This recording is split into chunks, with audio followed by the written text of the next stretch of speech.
உங்கள் பேருங்கம்மா? சரஸ்வதி. ஊர் இதே ஊருங்களா? இதே ஊர் சொல்லுவேன். கொடுவாய்.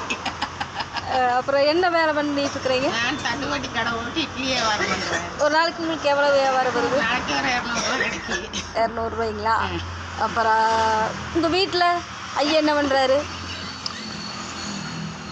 ஐயா வெளியூர் இருக்கிறாரு. உங்களுக்கு பிள்ளை பசங்க?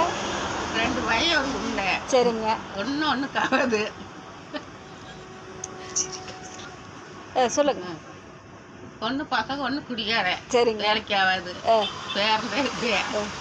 பேரனை படிக்க வச்சு இன்ஜினியரிங் படிக்க வச்சு வேலை வாங்கியிருக்கிறான். சரிங்க. அவங்களாம் வந்து பார்ப்பாங்களா?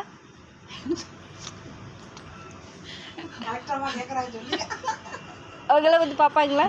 அவங்க எல்லாம் இடத்த பார்க்குறாங்க. இன்னும் நான் அலைஞ்சு தள்ளுவண்டி ஓட்டே கஞ்சி குடிச்சிக்கிட்டு இருக்கிறேன். உங்களுக்கு இன்றைய சூழ்நிலைக்கு உங்கள் வருமானம் போதுமா? பெரிய ஆஸ்பத்திரி மாத்திரை வாங்கி சாப்பிட்டுக்கிட்டு கஞ்சி குடிச்சிக்கிட்டு இருக்கிறேன். சரிங்க. என்ன பண்ணுறது? அப்புறம் ஐயா வாட்ச்மேன் வேலை இருக்கிறாரு. அவர் ஏதாச்சும் 5 வயசாக கொடுக்க மாட்டார். அப்புறம் உங்கள் பேர பிள்ளைகள்லாம் எப்படி? பேர பிள்ளைகள்லாம் எல்லாம் நல்லா அதாவது குடும்பத்தை ஆடிக்கிட்டு எல்லாம் கஷ்டப்பட்டு இருக்கிறாங்க. சரி. பாடுபட்டு கஞ்சி குடிச்சிக்கிட்டு இருக்கிறேன். வீடு சொந்த வீடுங்களா வாடகை வீடா? சொந்த வீடுல இல்லை, வாடகை வீடு. சரிங்கம்மா.